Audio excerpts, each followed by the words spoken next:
एक गांव में सोमू नाम का एक किसान अपनी पत्नी मालती और पुत्री राधा के साथ रहा करता था। सोमू बेहद गरीब था।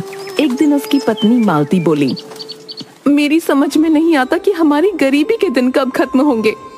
अब चिंता मत करो आरती, जब अच्छे दिन नहीं रहे तो ये बुरे दिन भी नहीं रहेंगे।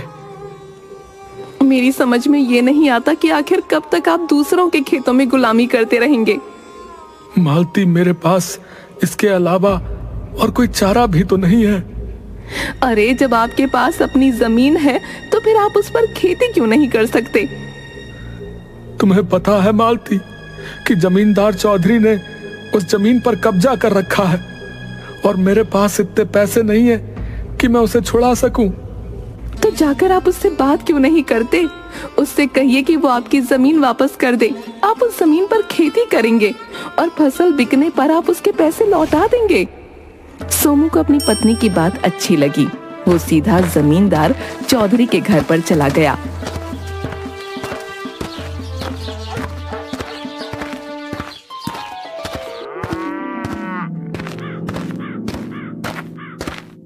क्या बात है सोमू, क्या मेरे पैसों का इंतजाम हो गया है जो तुम मेरे घर पर आ गए? चौधरी साहब, पैसों का इंतजाम तो नहीं हुआ। और होगा भी क्यों? दूसरों के खेतों में काम करके तुम आखिर कितना कमा लेते होगे? मेरा ख्याल है तुम्हारे घर का खर्चा भी बड़ी मुश्किल से चल पाता होगा। चौधरी साहब, जब आप सब कुछ जानते ही हैं तो फिर आप मेरी मदद क्यों नहीं करते? तुम्हारी ही मदद की थी ना मैंने, तुम्हें पैसे देकर, मगर तुमने ब्याज चुकाना तो बहुत दूर की बात है, तुम तो मूल तक नहीं दे पाए। अब आप मुझे मेरी जमीन वापस कर दीजिए चौधरी साहब। मैं अपनी जमीन पर खेती करूंगा और फसल बिकने पर आपकी पाई पाई चुका दूंगा। तुम्हें मैं क्या मूर्ख दिखता हूं, हैं? जब तक मुझे मेरे पैसे वापस नहीं मिल जाते तब तक मैं तुम्हें तुम्हारी जमीन वापस नहीं लौटा सकता। अब तुम जा सकते हो यहां से। सोमू उदास होकर जमींदार के घर से बाहर निकल आया और अपने घर की ओर जाने लगा कि तभी बाजार में उसे गांव का मुखिया मिल गया। अरे सोमू, तुम्हारे चेहरे पर ये उदासी कैसी भाई? और आज तुम मेरे खेत पर काम पर भी नहीं आए। सब कुछ सही तो है ना? अब आपको क्या बताऊं मुखिया जी, जमींदार चौधरी से अपनी जमीन वापस मांगने गया था, मगर उसने टका सा जवाब देकर मुझे वापस कर दिया। क्या तुमने उसके पैसे लौटा दिए? नहीं मुखिया जी, मैं उसे यही बताने के लिए गया था कि अगर वो मेरी जमीन मुझे वापस कर देता है तो मैं उस पर खेती करके फसल बिकने के बाद उसके सारे पैसे चुका दूंगा। सोमो, तुम जानते हो कि जब तक जमींदार को तुम उसके पैसे नहीं दोगे तब तक वो तुम्हारी जमीन नहीं लौटाएगा भाई। आप ठीक कहते हैं मुखिया जी। समझ में नहीं आता कि आखिर मैं पैसों का इंतजाम कहां से करूंगा। अब चिंता मत करो सोमू, ईश्वर पर भरोसा रखो, सब कुछ सही हो जाएगा। सोमू वहां से सीधा घर चला गया। घर जाकर उसकी पत्नी उससे बोली, आखिर वो अपने आप को समझता क्या है? तुम्हें अब मुखिया के खेतों में काम करने की कोई जरूरत नहीं। मेरी समझ में नहीं आता मालती, आखिर तुम चाहते क्या हो? सिर्फ मुखिया ही है जो मुझे अपने खेत पर काम करने देता है, समझी? और इसके बदले तुम्हें देता भी क्या है, सोचा तुमने? तुम आज से जंगल में लकड़ियां काटने जाओगे और वो लकड़ी बाजार में बेचोगे। इतना बोलकर मालती ने एक बड़ी कुल्हाड़ी सोमू को पकड़ा दी। दूसरों की गुलामी करने से तो यही बेहतर है। सोमू कुल्हाड़ी लेकर सीधा जंगल की ओर चला गया।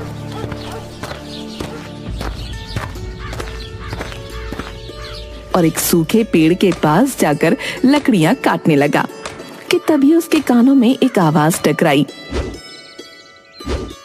इतने गुस्से में क्यों लकड़ियां तोड़ रहे हो? क्या पूरा पेड़ उखाड़ने का इरादा है? आवाज सुनकर सोमू पूरी तरह से चौंक गया और इधर उधर देखने लगा। तभी उसके कानों में फिर से आवाज टकराई। अरे इधर उधर क्या देख रहे हो? जरा अपने सामने पेड़ के ऊपर देखो, मैं हूँ। सोमू ने जैसे ही पेड़ के ऊपर देखा तो उसे एक सुंदर रंग बिरंगी बड़ी सी चिड़िया नजर आई। सोमू हैरत से उस चिड़िया की ओर देखकर बोला, तुम तो इंसानी भाषा में बात कर रही हो, ये कैसे संभव हो सकता है? संभव हो सकता है, बिल्कुल संभव हो सकता है, क्योंकि मैं एक जादुई चिड़िया हूँ। मैं इस जंगल में पहले भी आता जाता रहा हूँ, लेकिन मैंने तो इस तरह की जादुई चिड़िया इस जंगल में कभी नहीं देखी। मैं इस जंगल की नहीं, बल्कि यहाँ से बहुत दूर के जंगल की हूँ, जहाँ पर इंसान नहीं आते जाते।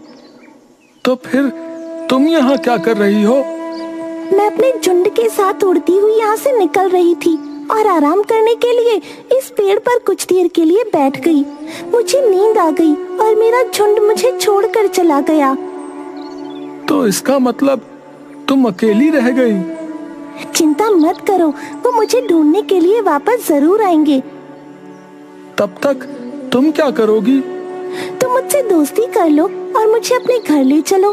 तुम मेरा ख्याल रखो, बदले में मैं तुम्हारा ख्याल रखूंगी। और वो कैसे? पहले मुझे अपने घर तो ले चलो। इतना कहकर भी चिड़िया उड़ते हुए सोमू के कंधे पर बैठ गई। सोमू उस चिड़िया को लेकर सीधे अपने घर चला गया।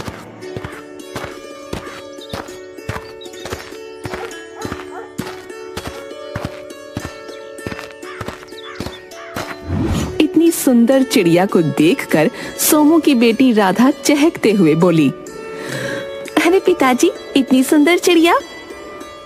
ये चिड़िया सुंदर ही नहीं बल्कि जादुई भी है। पता है राधा, ये बोलती भी है। ये कैसी बातें कर रहे हो तुम भला? चिड़िया इंसानी आवाज में कैसे बोल सकती है? तभी वो चिड़िया मालती के सामने बोल पड़ी। क्यों नहीं बोल सकती? जादुई चिड़िया सब कुछ कर सकती है। राधा और मालती बुरी तरह से हैरत में पड़ गईं और उसे गौर से देखने लगीं। मुझे इतने गौर से मत देखो, क्या मुझे नजर लगाने का इरादा है? नहीं नहीं, ऐसी कोई बात नहीं। तुम्हारे चेहरे पर उदासी क्यों है? जब से यहाँ आई हूँ तब से सबके चेहरे पर उदासी ही देख रही हूँ। अब तुम्हें क्या बताऊं जादुई चिड़िया, जो लोग गरीब होते हैं और जिनके पास धन नहीं होता, वो लोग उदास ही होते हैं। तो चिंता क्यों करती हो? तुम्हारी गरीबी दूर करने का हल है मेरे पास। जादुई चिड़िया की बात सुनकर सोमू बुरी तरह से चौंक पड़ा। क्या तुम वास्तव में हमारी गरीबी दूर कर सकती हो? तुमसे कहा तो है, मैं एक जादुई चिड़िया हूँ। तुम हमारी कैसे मदद कर सकती हो? मैं तुम्हें उस जगह का पता बता सकती हूँ जहाँ पर बहुत ढेर सारा धन गड़ा हुआ है। तो फिर देर किस बात की है जादुई चिड़िया, मुझे जल्दी से बताओ। तुम्हारे खेत में जो बहुत पुराना पीपल का पेड़ है, उस पेड़ के नीचे पुराने जमाने का प्राचीन खजाना गड़ा है। तुम रात के समय वहाँ जाकर उसे खोद कर निकाल लेना।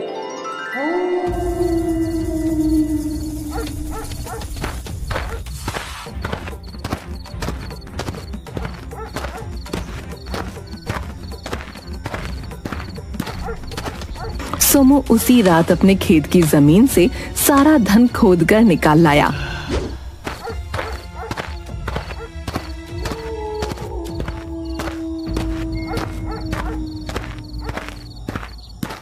इतना ढेर सारा धन देखकर मालती की आंखों में एक अजीब सी चमक आ गई।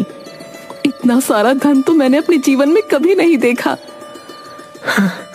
अब हमारे दुख के दिन समाप्त हो गए आरती।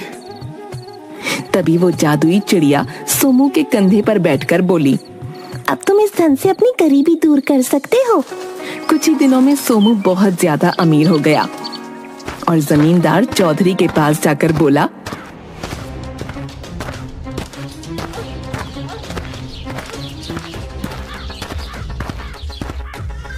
चौधरी साहब, ये लीजिए अपने पैसे और मेरी जमीन मुझे वापस कर दीजिए।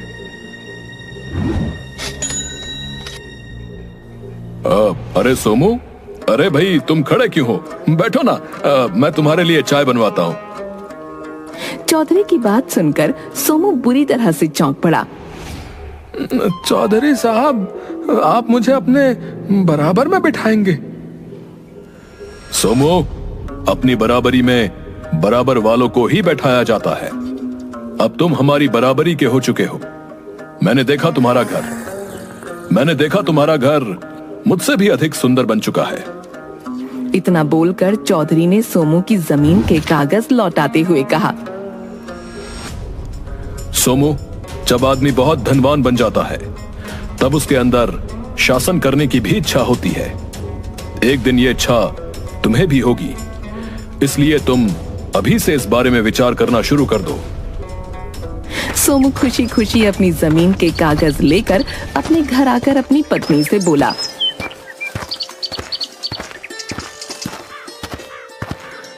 आज चौधरी साहब ने मुझे अपने बगल में बैठाया और पता है, उन्होंने मेरे लिए चाय भी बनवाई। और तो और उन्होंने ये भी कहा कि जब आदमी के पास धन आ जाता है तो उसे शासन करने की इच्छा भी होती है। उनकी ये बात मेरी कुछ समझ में नहीं आई। सोमू की बात सुनकर मालती बुरी तरह से चौंक पड़ी। इसका मतलब हमारा सम्मान गांव में काफी बढ़ चुका है। उनका कहने का मतलब ये था बुद्धू कि हमें अब गांव में और भी जमीनें खरीदनी चाहिए। लेकिन उसके लिए धन कहाँ से आएगा? हमारी ये जादुई चिड़िया किस काम आएगी? इतना बोलकर मालती जादुई चिड़िया की ओर देखकर बोली, क्या तुम हमें और धन नहीं दे सकती? मालती की बात सुनकर मालती की बेटी राधा बोली, ये कैसी बातें कर रही हैं माँ? याद कीजिए, कुछ समय पहले हमारे पास पेट भर के खाने के लिए भी भोजन नहीं था। अरे हाँ, हमें पता है भाई। हम बस अब इतना धन और चाह रहे हैं कि हम गांव की और जमीन खरीद कर उसमें खेती कर सके। जादुई चिड़िया सोमू की ओर गौर से देखते हुए बोली, तुम सबने मेरी बहुत सेवा की है, इसलिए मैं तुम्हारी ये बात भी मानूंगी। इस गांव के मुखिया के खेत के आगे जो जंगल है, वहाँ पर एक सफेद वृक्ष है। उस सफेद वृक्ष के नीचे एक राजा का बहुत पुराना सोने और चांदी का बक्सा रखा है, तुम उसे निकाल लो। सोमू उसी समय उस सफेद वृक्ष के पास गया।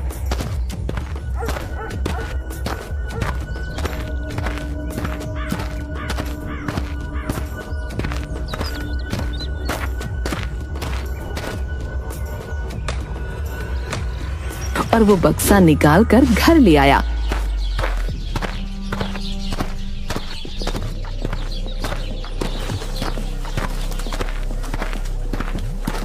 इतना सारा सोना देखकर मालती की आंखें चमकने लगीं। ये तो बहुत सारा सोना और चांदी है, इसे बेचकर तो हम पूरा गांव खरीद सकते हैं। हाँ मालती, और हम ऐसा ही करेंगे। हाँ। सोमू अगले दिन उस सारे सोने को शहर में बेच आया और उसने गांव के बहुत से लोगों की खेती मुंह मांगी कीमत पर और जबरदस्ती खरीदने लगा। एक दिन सोमू मुखिया के पास जाकर बोला, मैं तुम्हारी जो है जमीन खरीदना चाहता हूँ मुखिया। अब सोमू, मैं जानता हूँ तुम बहुत धनवान हो चुके हो, लेकिन ये जमीन मेरे पुरखों की है भाई, मैं इसे नहीं बेच सकता। मैं तुम्हारी जमीन की मुंह मांगी कीमत दे सकता हूँ।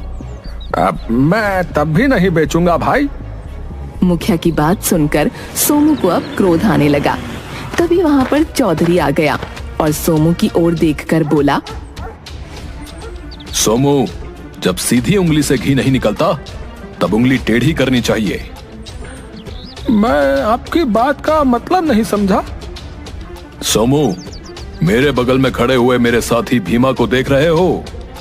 तुम्हें भी अब अपने ऐसे ही लंबे चौड़े जवानों की फौज इकट्ठी कर लेनी चाहिए, तुम्हारे काम आएगी। मैं आपकी बात का मतलब समझ गया चौधरी साहब। अरे सोमू, साहब लगाकर क्यों मुझे अपमानित कर रहे हो भाई? सिर्फ मुझे चौधरी कहो, अब हम दोनों दोस्त हैं। सोमू मुखिया की ओर देखकर बोला,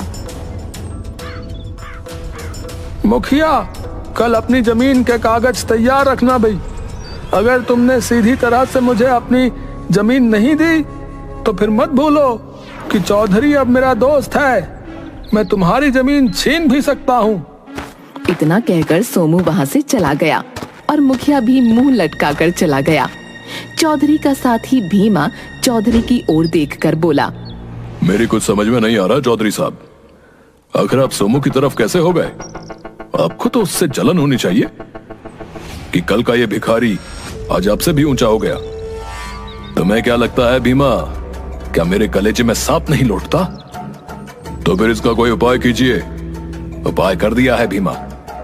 पहला कदम मैंने उसे अपनी बराबरी में बैठाकर उठा दिया था, दूसरा कदम मैंने अब उठा दिया है। तुमने शायद देखा नहीं, गांव वालों के दिलों में सोमू के खिलाफ नफरत बढ़ रही है और बगावत भी। लेकिन आखिर इसके पास इतना ढेर सारा धन आया कहां से? मुझे इस बात से कोई मतलब नहीं, मैं तो बस ये चाहता हूं कि ये दोबारा भिखारी बन जाए। रहा सवाल धन का, तो मैं खानदानी अमीर हूं, मुझे धन की इतनी कोई लालसा नहीं है। धन की लालसा सोमू जैसे गरीब भिखारी को होती है, जिन्होंने अपने जीवन में पहली बार धन देखा होता है।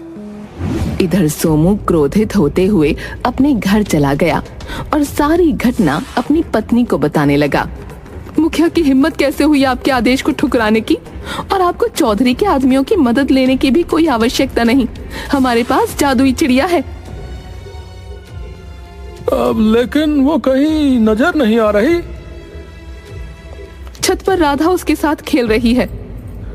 चलो उस जादुई चिड़िया के पास जाकर अब उससे कुछ ऐसा मांगते हैं कि जिससे सारे गांव के लोग सिर्फ हमारी ही बात माने। चलो। सोमू अपनी पत्नी के साथ छत पर आ गया। वो जादुई चिड़िया से कुछ कहने ही वाला था कि तभी जादुई चिड़िया सोमू की ओर देखकर बोली, मैं जानती हूँ अब तुम मुझसे धन नहीं बल्कि कुछ और मांगना चाह रहे हो। तुम्हें कैसे पता? क्योंकि मैं एक जादुई चिड़िया हूँ। तुम चाहती हो कि मुखिया खुशी खुशी अपनी जमीन तुम्हारे हवाले कर दे। जादुई चिड़िया की बात सुनकर राधा क्रोधित होते हुए अपने पिता की ओर देखते हुए बोली, पिताजी आप ऐसा सोच भी कैसे सकते हैं? बुरे वक्त में मुखिया चाचा ने हम सबकी मदद की थी। तुम बीच में मत बोलो बेटी, तुम्हें शायद अभी अंदाजा नहीं है कि जब व्यक्ति अमीर हो जाता है तो वो ये बात बिल्कुल भी बर्दाश्त नहीं करता कि कोई उसकी बात न माने, समझी? तो फिर इस तरह से तो चौधरी ने कुछ समय पहले जो आपकी जमीन पर कब्जा किया था वो भी सही था। हाँ वो सही था, उस वक्त हमारी समझ में नहीं आया, लेकिन अब हम चौधरी को समझ गए हैं। और मत भूलो राधा, अब चौधरी तुम्हारे पिताजी का दोस्त है। चौधरी आपका दोस्त नहीं बल्कि आपका दुश्मन है। उसने आपके दिमाग में लालच का बीज कब बो दिया आपको भी पता नहीं चला पिताजी। और सच तो ये है कि आप दोनों दौलत को देखकर लालच में अंधे हो चुके हो। शायद इसीलिए आप दोनों को भगवान ने गरीब बनाया था। राधा ने इतना कहा ही था कि तभी रंग बिरंगी चिड़ियों का झुंड उड़ता हुआ छत की ओर मंडराने लगा। जादुई चिड़िया राधा की ओर देखकर बोली, मेरे साथी मुझे लेने के लिए आ चुके हैं राधा। अब मैं कोई आखिरी इच्छा ही पूरी कर सकती हूँ। अब तक मैंने तुम्हारे माता पिता की इच्छाओं को पूरा किया। मैं चाहती हूँ कि अब तुम कोई इच्छा करो जिसे मैं पूरा करूँ। मैं चाहती हूँ कि हम सब फिर से गरीब हो जाएं। हमारे पास बस इतना धन और इतनी जमीन हो कि जिस पर मेहनत से खेती करके 2 वक्त की रोटी कमाई जा सके। और मैं ये भी चाहती हूँ कि चौधरी जैसे अत्याचारी और बहकाने वाले व्यक्ति गरीब हो जाएं, ताकि वो फिर से किसी दूसरे के दिल में लालच पैदा न कर सकें। मुझे तुम पर गर्व है राधा, ऐसा ही होगा। इतना कहकर जादुई चिड़िया अपने झुंड के साथ वहां से उड़ती हुई चली गई। सोमू फिर से गरीब हो गया और चौधरी को कारोबार में बहुत नुकसान झेलना पड़ा। वो गांव छोड़कर चला गया।